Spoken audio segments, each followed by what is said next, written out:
नाम से इमाम अहमद रजा की जात पहचानी जाती है। इमाम अहमद रजा की जात पहचानी जाती है। ये वो जमीन है जिसको मेरे हुजूर ने शरफ बख्शा और खुद हुजूर ने गरीब नवाज में अता फरमाया। अजीजाने मिल्लत इस्लामिया, अताए रसूल गरीब नवाज है, आले रसूल गरीब नवाज है, औलादे अली गरीब नवाज है, जिगर गोशे फातिमा जहरा गरीब नवाज है। दुनिया बिला वजह आपको गरीब नवाज नहीं कहती। गरीब नवाज का माना आता है गरीबों को नवाजने वाला, जरूरतमंदों की जरूरत पूरी करने वाला। आज एक बात होती है, अरबाब मिंबर की तवज्जो चाहिए। लोग कहते हैं कि आला हजरत ने गरीब नवाज की शान में कुछ लिखा ही नहीं। मुझे हैरत होती है, आंख वाला तेरे जोबन का तमाशा देखे, दीदे कोर को क्या नजर क्या देखे। वो कहते हैं आला हजरत ने कुछ लिखा ही नहीं। मैं कहता हूँ आला हजरत ने वो लिख दिया 1.5 लाइन में जो आज तक किसी मुहक्किक ने नहीं लिखा है। हाँ, आला हजरत ने क्या लिखा है। लोग कहते हैं कोई मनकबत नहीं लिखी। मैंने ठीक है जी मनकबत नहीं लिखी, लेकिन बड़ी बात आला हजरत कह गए। जानते हो क्या कहा आला हजरत ने? आला हजरत फरमाते हैं जब किसी की कोई दुआ कहीं कबूल ना होती हो, मेरे गरीब नवाज की चौखट पे चला जाए, वहां हाथ उठाना तेरा काम है, दुआ कबूल करना खुदा का काम है। नारे तकबीर, नारे रिसालत, गरीब नवाज कॉन्फ्रेंस, हजरत अल्लामा मुफ्ती हम्माद साहब किबला।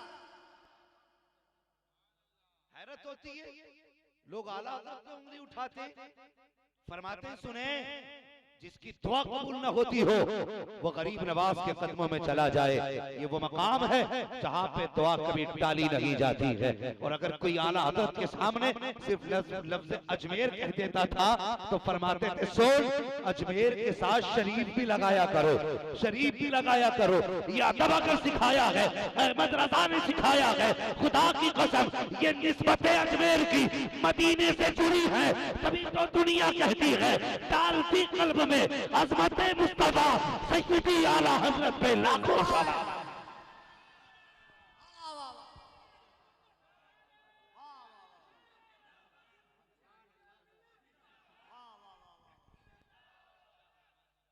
इश्क तेरे सदके जलने से छुटे सस्ते, जो आग बुझा देगी वो आग लगाई है। हाँ, आला हजरत पे फूंकने वालों कभी आला हजरत को पढ़ के भी देख लिया करो। लेकिन आला हजरत को वही पढ़ेगा जिसे उर्दू आती होगी।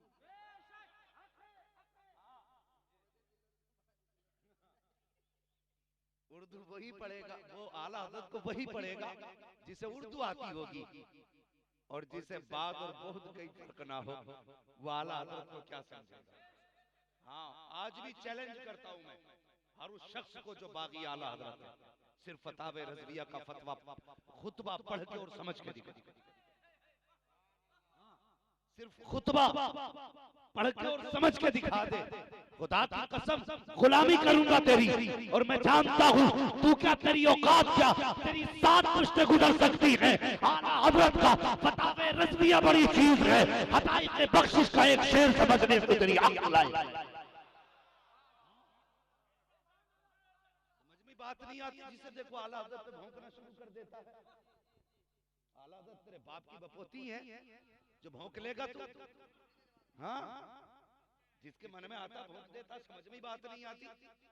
और मिजाज देखो नदीम भाई, तकलीफ होती है जब रज़वियों में पहुंचे तो रजा रजा शुरू कर दिया, और जब कौओं में पहुंचे तो काए काए शुरू कर दिया।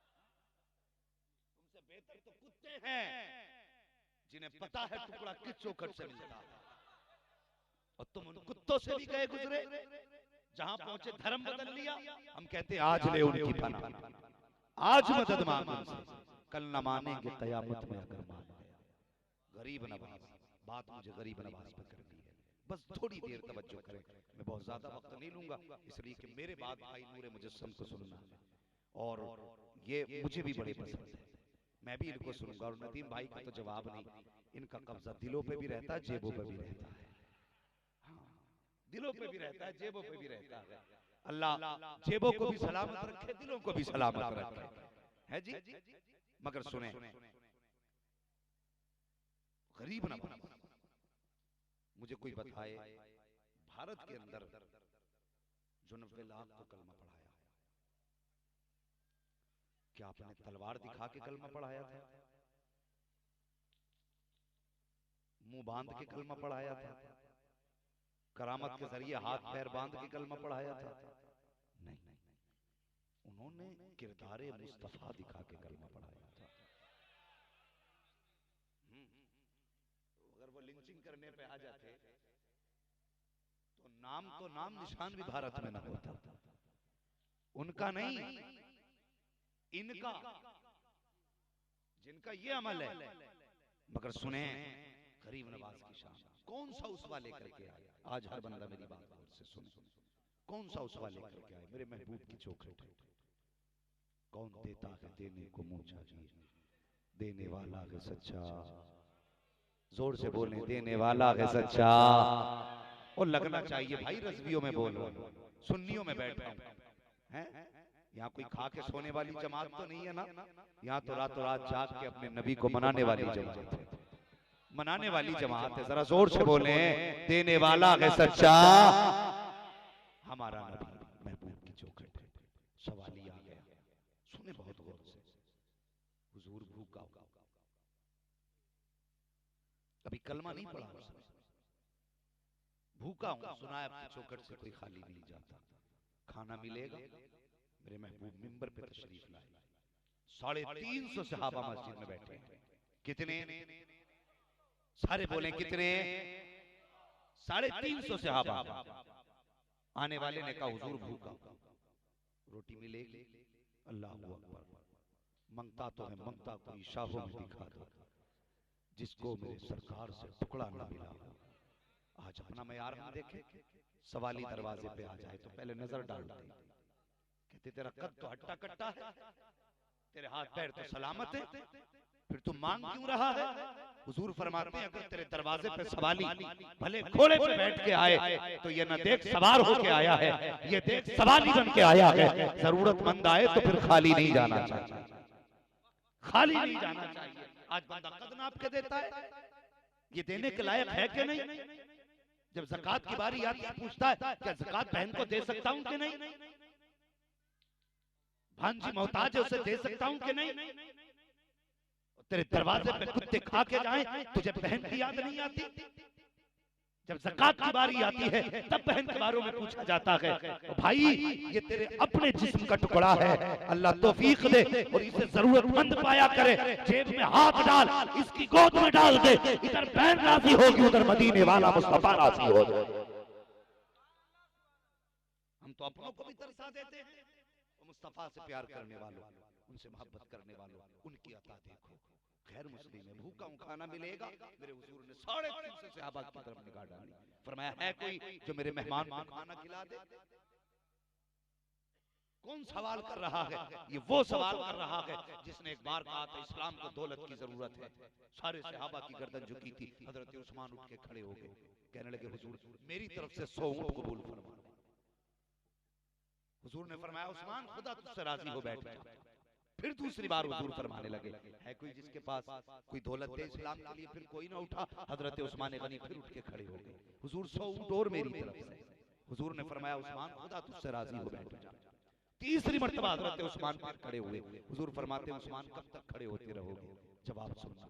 हजरत उस्मान गनी ने कहा या रसूल अल्लाह, जब आप सवाल करते हो और कोई नहीं उठता है फिर उस्मान को गैरत आ जाती है। या रसूल अल्लाह, आप कयामत तक कहते रहेंगे उस्मान कयामत तक खड़ा होता है। अल्लाह अकबर।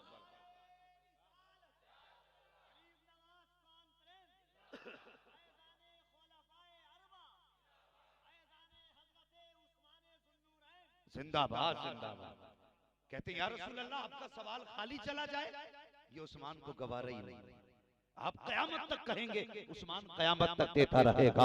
अल्लाह अकबर, वो नबी की चौखट है। हुजूर फरमाते हैं कोई जो मेरे इस मेहमान को खाना खिलाए। 350 सहाबा की गर्दन झुक गई, कोई आगे नहीं बढ़ा। अल्लाह अकबर, हुजूर ने 3 मरतबा आवाज दी, है कोई जो इसको खाना खिला दे। जब कोई नहीं उठा ना तो प्यारे सुन हजरत सलमान फारसी उठ के खड़े हो जाते हैं, कहते हैं फिदा का भी वंगी या रसूल अल्लाह, आका मेरे माँ बाप आप पे कुर्बान हो जाए, या रसूल अल्लाह इजाजत हो तो आपके मेहमान को खाना मैं खिला लाऊं। इतना सुनना था, मेरे हुजूर ने सलमान फारसी का चेहरा देखा, फरमाने लगे सलमान बता तो सही, ये 350 बैठे हुए हैं, कोई ना उठा, तुम क्यों उठ के खड़े हो गए? सलमान फारसी कहते हैं या रसूल अल्लाह, ये जो 350 सहाबा बैठे हैं, ऐसा नहीं है कि इनके घर के अंदर खाना है लेकिन उठ नहीं रहे हैं। या रसूल अल्लाह, इन 350 के घर का आलम ये है, किसी के घर पे 3 दिन का फाका है, किसी के घर पे 4 दिन का फाका है, किसी के घर के 7 दिन का फाका है। आका अगर एक रोटी भी होती तो कोई चुप न रहता, एक लुकमा भी होता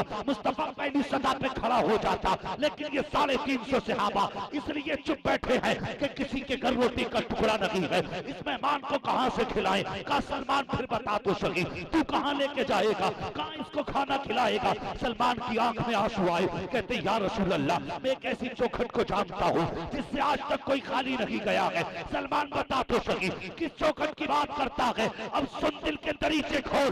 सलमान फारसी ने कहा था या रसूल अल्लाह, वो चौखट किसी और की नहीं बल्कि आपकी बेटी खातून जन्नत फातिमा ज़हरा की चौखट है।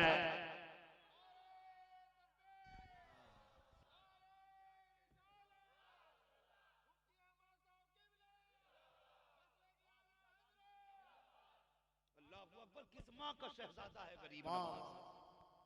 कभी बैकग्राउंड चेक कर, किसी के 3 पुश्तों के ऊपर कोई वली हो जाए तो 7 पुश्तों तक गिनाता है कि 7वीं पुश्त में हमारी वली हुआ था। बता, जिस घर का बच्चा बच्चा वली हो, हाँ, जिसकी चौखट पे अगर नियत देख करके कोई गुजर जाए वो वली हो जाए, फिर बता खुद उसकी अपनी शान का आलम क्या होगा, अपनी शान का आलम क्या होगा? हुजूर खातून जन्नत की चौखट पे जाना है।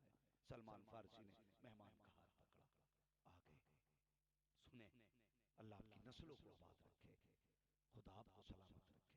आए सलमान फारसी, कौन? सलमान आया है। चाचा किस लिए आए? कहने लगे एक मेहमान है हुजूर का, किसी के पास रोटी नहीं थी और हुजूर ने कहा कोई मेरे मेहमान को खाना खिलाए। यकीन था भले पूरे मदीने में रोटी ना मिले लेकिन फातिमा की चौखट से भूखा नहीं जा सकता कोई, इसलिए आया। इतनी बात सुनी, हजरत फातिमा ज़हरा कहती मेहमान कहाँ है? सैयदा साथ में है। फरमाया जरा अलग कर दो मेहमान को। हजरत फातिमा के कहने पे सलमान फारसी ने मेहमान को दूर कर दिया। फिर आपने हजरत फातिमा ने दरवाजा खोल दिया, कहा चाचा सलमान जरा अंदर झांक के देखो। आपने झांक के देखा, जमीन पे चटाई पे शहजादे लेटे हुए हैं। अल्लाह अकबर, क्या बात है सैयदा? कहने लगे आप रोटी की बात करते हैं, 3 दिन से मेरे बेटों ने एक लुकमा नहीं खाया है, 3 दिन से मेरे बेटों ने एक लुकमा तक नहीं खाया। इतना कह के सैयदा रोने लगी। हजरत सलमान फारसी ने मेहमान का हाथ पकड़ा, वापस आने लगे।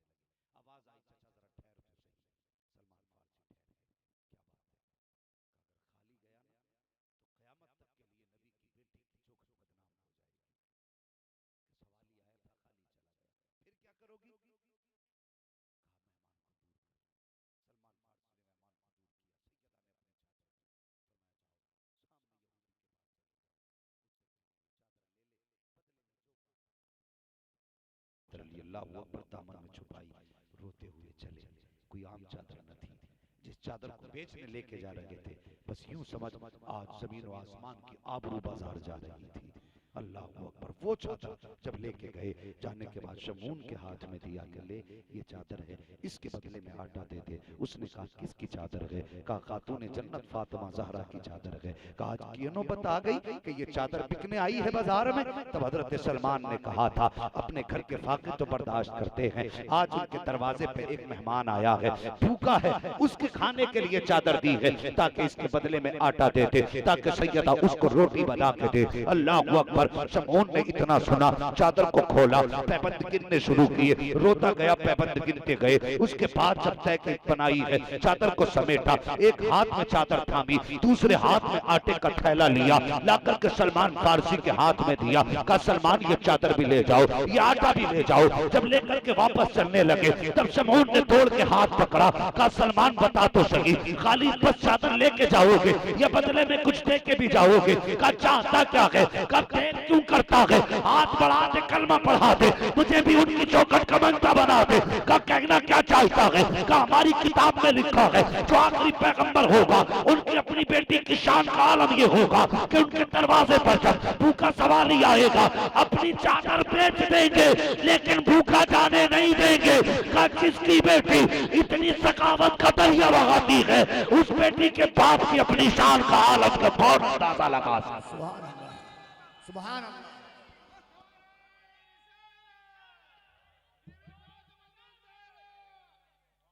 अल्लाह अकबर।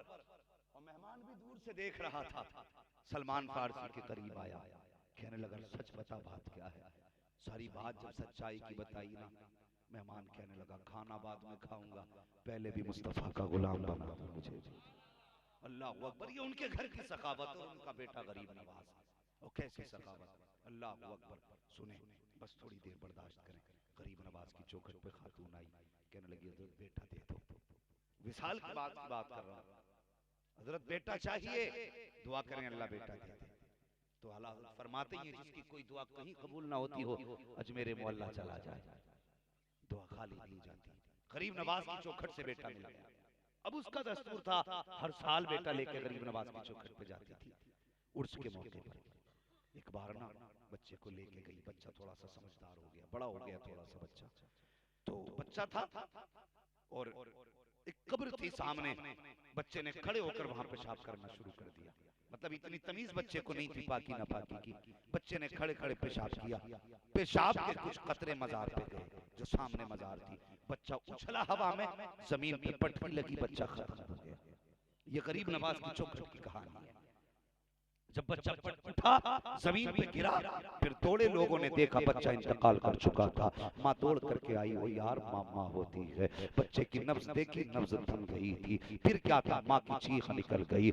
माँ ने किसी से कोई शिकवा न किया, लाल को गोद में उठाया, अल्लाह अकबर, गरीब नवाज के कदमों में जाके रख दिया। कहा गरीब नवाज अगर बेटा लेना ही था तो फिर दिया किस लिए था? अगर लेना ही था तो दिया किस लिए था? और दे दिया है तो फिर लिया किस लिए है? इतना कहना था। और यार माँ होती है, एक आह दिल से निकली है, बच्चे में हरकत आ जाती है। बच्चे में हरकत आई, शोर हो गया, बच्चा जिंदा हो गया है। माँ ने बच्चे को सीने से लगाया, जब लगा के माँ चली, दुनिया ने देखा जिस जगह बच्चे को पटकी लगी थी बच्चा उछल के गिरा था, वो जमीन फटी। उस जमीन से बुजुर्ग निकले, गर्दन झुका के चले गए। किसी ने कहा बात समझ में नहीं आई, ये जमीन क्यों फटी, ये बुजुर्ग क्यों निकले और कौन से कहां गए? तो अल्लाह वाले ने बताया बात ये थी कि जब बच्चे को पटकी लगी, गरीब नवाज ने फौरन पूछ लिया बता तो सही इस बच्चे को क्यों उठा के पटका? उस अल्लाह वाले ने कहा इसने मेरे मजार पर पेशाब किया, मुझे बर्दाश्त न हुआ, इसलिए मैंने उठा के पटक दिया। गरीब नवाज कहते हैं सुन, मेरे पास ऐसे भी आएंगे वैसे भी आएंगे, अगर बर्दाश्त करने की हिम्मत हो तो कदमों में ठहर, वरना उठ के चला जा। अगर बर्दाश्त नहीं कर सकता तो गरीब नवाज के कदमों में रहने की इजाजत नहीं हो सकती।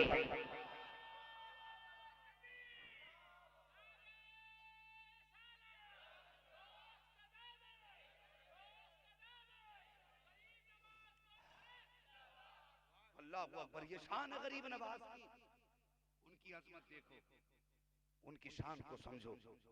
आज जो हिंदुस्तान में कोहराम मचा है ना, हर तरफ से कुर्ता टोपी दाढ़ी वालों को ऐसे देखा जाता है जैसे कोई किसी तीसरी मखलूक को देख रहा हो। हाँ, ऐसे घूर घूर के देखते हैं जैसे खा जाएंगे, लेकिन पता नहीं बेटे हम हर किसी को हजम भी नहीं होते, हजम भी नहीं होते हैं। हम वो हड्डी हैं जो हलक में अटक जाते हैं, ये याद रखना। हम वो हड्डी हैं जो हलक में अटक जाते हैं। तुझे पता नहीं हम उसी गरीब नवाज में तो बसाए हुए हैं जिसने ऊंट बैठा दिए थे, उठे थे वो, उनके बसाए हुए कैसे निकलेंगे और कहां तक निकालोगे? हम चले जाएंगे, हमारा गरीब नवाज हमें दे दो, चले जाएंगे हम, गरीब नवाज हमें दे दो। लेकिन जानते हैं ये भी जानते हैं जब इनकी घपले में आती है ना तो ये भी चादर लेके पहुंच जाते हैं। हमें सब पता है जब इनकी घपले में आती है तो ये भी चादर लेके जाते हैं। खुदा की कसम गरीब नवाज से प्यार करो, और कोई इतना आसान भी नहीं है खत्म कर दे, इतना आसान थोड़ी है गरीब नवाज। जब आपने ना वहां पे डेरा लगाया, और एक बात याद रखना, कभी भी अमीरों की और अल्लाह वालों की बनी नहीं, दौलत वालों की और अल्लाह वालों की कभी बनी नहीं। क्यों नहीं बनी? दौलत वालों से मुराद समझ रहे हैं आप वो लोग जो ओहदे वाले लोग होते, बादशाह हो, वजीर हो, मुशीर हो, ये बड़े बड़े लोगों की इनकी कभी बनती क्यों नहीं? अल्लाह वालों से उसकी वजह होती है ये सोचते हैं कि हमारे पास पावर भी है, डंडा भी है, कानून भी है, और फिर भी कौम हमसे दूर भाग रही है, और ये अल्लाह वाले हैं, खाली हाथ बैठे लोग इनके तरफ को भागे जा रहे हैं। ये वजह, यही तो वजह थी इमाम ज़ैनुल आबिदीन इमाम सज्जाद करबला की वापसी के बाद आपने दुनिया छोड़ी, जंगल में जाके अपना जिक्र इलाही में मसरूफ हो गए। जो मरवान, जो उस दौर का मरवान बिन मलिक, जो उस वक्त का हाकिम था आपके दौर में, तो वो बड़ा फितीन था। उसने देखा कि लोग मेरी तरफ कम और इमाम ज़ैनुल आबिदीन की तरफ ज्यादा जा रहे हैं, तो उसने कहा जाओ जाकर के इमाम ज़ैनुल आबिदीन से कह दो कि वो हमसे हाथ मिला ले, हमसे, समझ रहे ना बात, हमसे हाथ मिला ले। वो होता ना साठ गांठ करना, समझौता करना, हमसे कर ले। जब एक वजीर गया कि हुजूर बादशाह का पैगाम है, आप उससे समझौता कर लें और उसके साथ अपना वक्त थोड़ा सा देने लगे।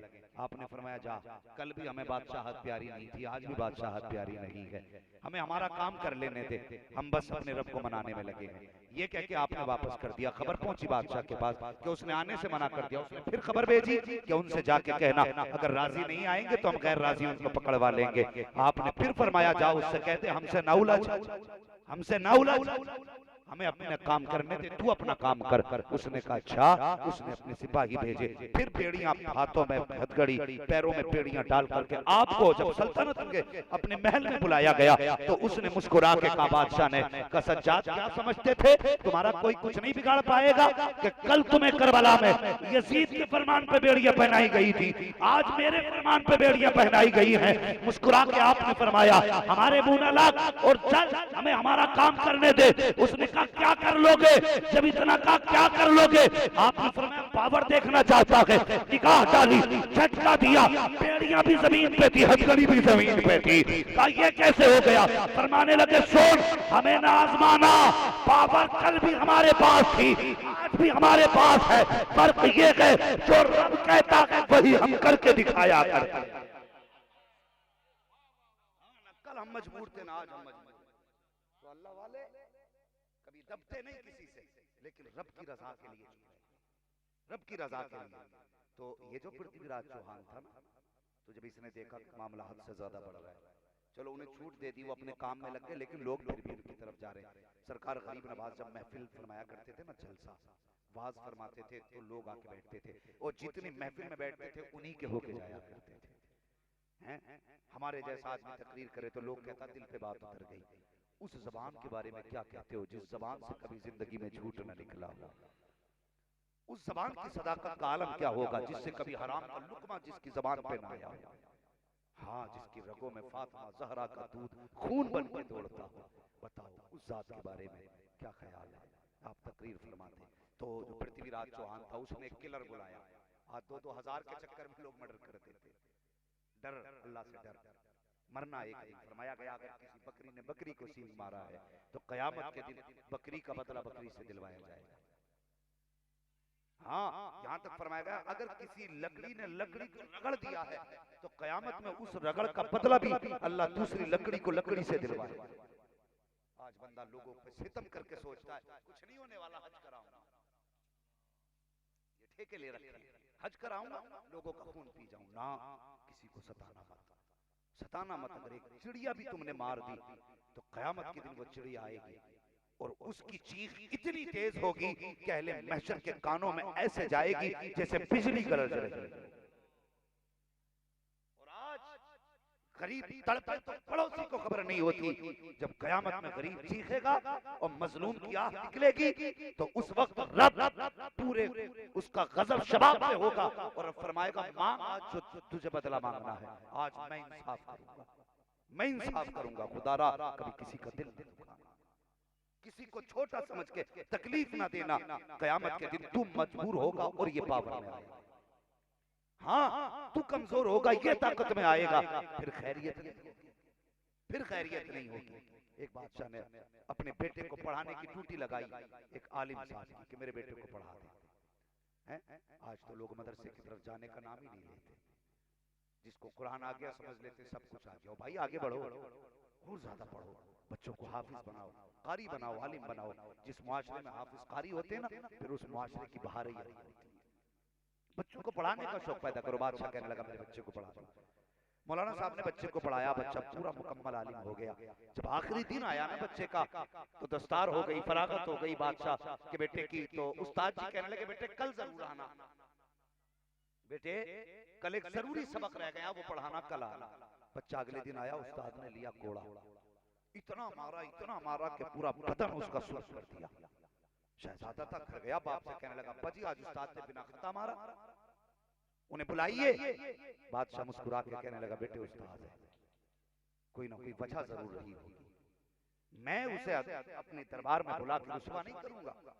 बेटा कहने लगा मुझे मारा है, तकलीफ इस बात की नहीं उस्ताद ने मारा, तकलीफ इस बात की है बिला वजह मारा है। बाप ने उसका इनकार कर दिया कि मैं नहीं बुलाऊंगा। अल्लाह अकबर। वक्त गुजरता गया, 30 साल का अरसा गुजरा। जब बाप का इंतकाल हुआ, ये शहजादा कुर्सी पे बैठा। जैसे कुर्सी पे बैठा इसने हुक्म किया कि सबसे पहले मेरे उस्ताद को मेरी अदालत में पेश किया जाए। अल्लाह अकबर। उस्ताद को लाया गया। लाने के बाद सबसे पहला सवाल इसका था कि उस्ताद जी बताइए सही, आज 30 साल पूरे होने को आ गए हैं, आज तक आपकी मार नहीं भूला हो। उस्ताद जी वजह ये नहीं कि आपने मारा था, तकलीफ इस बात की है कि कोई वजह नहीं थी, बिना कदा के मारा था, आज उसका हिसाब चाहिए। जब इतनी बात उस्ताद ने सुनी है, कहा बेटे बता तो सही कितने साल हो गए मारे हुए? कहा 30 साल गुजर गए। कहा याद आई उस मार की? कहा हाँ याद भी आई है, और जब जब याद करता था रोता रहा हूँ। कहा बेटे आज ही के दिन के लिए तुझे मारा था? कहा उस्ताद समझा नहीं। कहा आज के दिन के लिए मारा था। कहा किस लिए मारा था? कहा मुझे पता था बाप के इंतकाल के बाद एक दिन तू कुर्सी पे बैठेगा, तो इसलिए मैंने मारा था कि ये मेरी मार है जो तू 30 साल नहीं भूला। ए बेटे जब तू किसी पे जुल्म करे तो ये सोच के जुल्म करना जितना उसकी सजा बर्दाश्त कर सकता हो उतना ही याद करके जुल्म करना। आज तू 30 साल के अरसे में अपनी पिटाई नहीं भूला तो मजलूम भी कयामत तक तेरा किया हुआ जुल्म नहीं भूलेगा।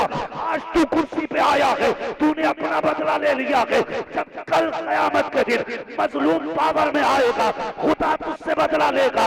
इसलिए मारा था ताकि तू फैसले करे तो जुल्म ना करे, हमेशा फैसलों में इंसाफ के साथ तेरा कलम चला। जिंदगी को इंसाफ के साथ गुजारो, इंसाफ के साथ जिंदगी गुजारो। किसी पे सितम ना करो, किसी पे जफा ना करो। हैं बात बात में किसी का टोला ले लिया, कोई कमजोर है तो कह दिया ओ इससे तो चला ही नहीं जा रहा। भाई हया कर, ऐसे जुमले ना बोल जिससे बंदे को तकलीफ हो। हाँ किसी की हंसी ना उड़ा, किसी का मजाक ना उड़ा, ये अल्लाह को बड़ा नापसंद है। इसका भी हिसाब क़यामत में देना है, इसका भी हिसाब देना है। तो मैं बात अर्ज कर रहा था जुल्म न करना किसी पे। सरकार गरीब नवाज बैठे है तो उसने बुलाया एक किलर को के भाई मैं मुझसे सौदा कर। कौन सा सौदा? का एक फकीर दरख्त के नीचे बैठा रहता, उसका सर ला दे, बदले में क्या दोगे? तो वो कहने लगा बदले में आधी सल्तनत दूंगा। पृथ्वीराज चौहान ने कहा आधी सल्तनत। अखलाक देखो गरीब नवाज का, आधी सल्तनत। आधी सल्तनत कहा? अल्लाह अकबर फरमाने लगे। जैसे उसने कहा ना आधी सल्तनत, इसने खंजर छुपाया अपनी कमर में। वो लुंगी बांधा करते थे जो इनकी होती थी एक खास तरीके की राजपूतों वाली, उसमें छुपाया। वो गरीब नवाज की महफिल में जाके बैठ गया। हाँ लोग आते गए, पढ़ते गए, जाते गए, सबकी मुरादें पूरी होती गई, उठ के जाते रहे। आखिर में जब महफिल खत्म हुई कुछ लोग रह गए। गरीब नवाज ने अपनी पीठ की इसकी तरफ, ये भी महफिल में था, कहने लगे सबको मुरादें मिल गई, अगर कोई बाकी रह गया हो मुराद लेके आया हो मिला ना हो, गरीब नवाज मौजूद है, वो भी अपनी मुराद पूरी कर ले, वो भी अपनी मुराद पूरी कर ले। फिर किसमें हिम्मत थी? कोई नहीं बोला। फिर सब लोग चले गए, यही कातिल अकेला रह गया जो कत्ल के इरादे से आया था। फिर आखिरकार गरीब नवाज कहने लगे तुम जिस इरादे से आए थे वो इरादा पूरा नहीं करोगे? ये कहने लगा कौन सा इरादा? कहा जो तुम मेरे कत्ल का इरादा करके आए थे। उसने कहा नहीं तो मैं तो बस आपकी महफिल में आके बैठा था। गरीब नवाज फरमाने लगे अगर आके बैठे थे तो कमर में खंजर छुपा के लाने की जरूरत क्या थी? वो कहने लगा नहीं नहीं हम राजपूत हैं और खंजर लगा के कमर में चलना हमारी शान है। गरीब नवाज मुस्कुराए, कहने लगे अगर ये शान है और तरीका है तो महल में जो पृथ्वीराज चौहान से सौदा हुआ है कि मेरा सर लेके जाएगा तो आधी सल्तनत मिलेगी, क्या वो भी उस राजपूतों का तरीका है? इतना कहा ना तो बस उसने कदम पकड़ लिए, कहने लगा महाराज माफ कर दें, मुझे पता ना था मैं किसका सर काटने आया हूँ, मेरी खता को माफ फरमा दे। आप मुस्कुरा के कहने लगे जा आइंदा ऐसा ना करना, मैंने तुझे माफ कर दिया। जब इतना कहा उसने अपना खंजर निकाला, गरीब नवाज के कदमों पर रख के कहने लगा हजरत अब मैं जीना नहीं चाहता हूँ, मैं ऐसे पारसा को मारने के लिए आया था, इतने पवित्र शख्स को मारने आया था, इतने महान को मारने आया था जो दिल की राज जानता हो। अब मुझे जीने का अधिकार नहीं है, ये लो मेरा खंजर और काट दो मेरा गला, मैं जीना नहीं चाहता। गरीब नवाज ने खंजर भी उठाया, दूसरे हाथ से उसको उठाया, फरमाने लगे हमें नहीं जानता, हम मुस्तफा के शहजादे हैं, हम मिटाने नहीं आए, हम तो पिछले हुए को दुनिया में बचाने के लिए आए। अल्लाह अकबर, या अल्लाह, क्या आज हमने कभी अपने दुश्मन को माफ किया? बंदा कोई गाली दे देना तो हम बदला लेते हैं, फिर तमाचा जाके मारते हैं, बाद में पूछते हैं खाली क्यों दी तूने? वहां तो कत्ल करने वाले को माफ किया जा रहा है। ये गरीब नवाज की शान है, गरीब नवाज की शान है। और पूरी जिंदगी उनके नाम के घी के चिराग जलाते रहो, उनके एहसानात का हक अदा नहीं हो सकता, उनके एहसानात का हक अदा। अल्लाह अकबर, गरीब नवाज मुकद्दर है हमारा कि हमारे मुल्क में, हमारा नसीब है कि वो हमारे देश में है, और देश में हमारे नहीं, हम उनके देश में हैं, हम उनके मुल्क में हैं। अल्लाह ने हमें उनके मुल्क में पैदा किया, ये हमारा नसीब है। अल्लाह अकबर। जब गरीब नवाज का विसाल हुआ उस वक्त हिंदुस्तान की जमीन पे 350 औलिया मौजूद थे। कितने? 350 औलिया मौजूद थे, और सबने ख्वाब में देखा मुस्तफा तशरीफ लाए, हुजूर तशरीफ लाए। सबने अपने अपने तरीके से सवाल किया हुजूर आप हिंदुस्तान में? फरमाने लगे हाँ, मेरा मुईन जाने वाला है, मैं उसे लेने आया हूँ। अल्लाह अकबर। विसाल हुआ दुनिया में, अहले इल्म अहले नजर ने देखा, आपके माथे पे लिखा हुआ था हाज़ा हबीबुल्लाह व माता फी हुब्बिल्लाह, ये अल्लाह का महबूब है और अल्लाह की मोहब्बत ही में दुनिया से गया, अल्लाह की मोहब्बत में दुनिया से गया। या रसूल अल्लाह आप लेने आए? फरमाने लगे दिया भी तो हम ही ने था, लेने भी हम ही आ गए। दिया हमने था तो लेने भी हम ही आ गए हैं। खुदा की कसम मुकद्दर है हमारा जो गरीब नवाज हमारे और आपके बीच है, हमारे और आपके बीच गरीब नवाज हैं। जब तक जिंदा रहे गरीब नवाज के नाम की महफिलें सजाते रहना, उनके नाम की महफिलें आबाद करते रहना। हाँ, नसीब अपना अपना। बस सुने, ये मुकद्दर की बात है, वो जिससे चाहे अपना जिक्र करा ले। ये तेरा मेरा नसीब है कि अपने जिक्र के लिए तुम्हारा और मेरा इंतखाब किया गया, तुम्हारा और मेरा इंतखाब किया गया है। भाई बस गरीब नवाज की महफिल से ये पैगाम लेके जाओ, हमें पढ़ना है और आगे बढ़ना है। पढ़ेंगे इंशाअल्लाह।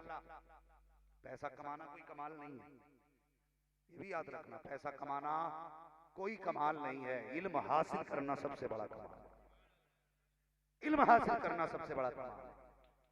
जिन बस्तियों में इल्म की कमी है वो बस्तियां बहुत पीछे हैं, और जो कौमें इल्म से दूर रहती हैं वो पैरों तले रोंद दी जाती हैं।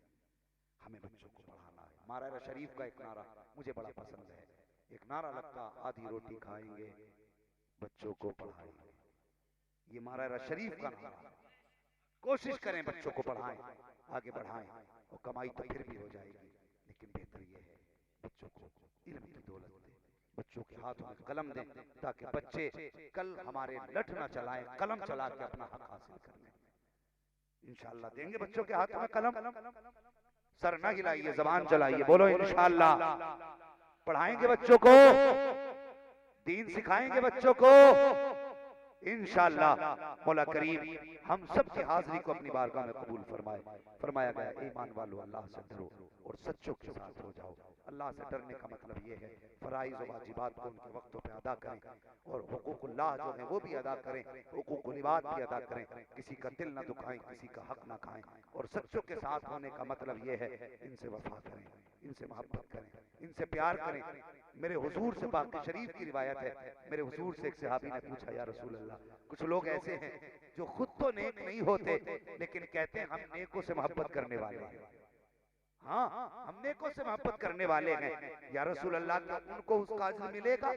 मेरे हुजूर ने फरमाया कि अगर वो नेक ना भी हो, उनका तरीका नेकों से अलग हो लेकिन फिर भी नेकों से प्यार करते हो, हुजूर फरमाते हैं क़यामत के दिन उनको इसी नियत के बदले बख्श दिया जाएगा कि वो वलियों से प्यार किया करते हैं।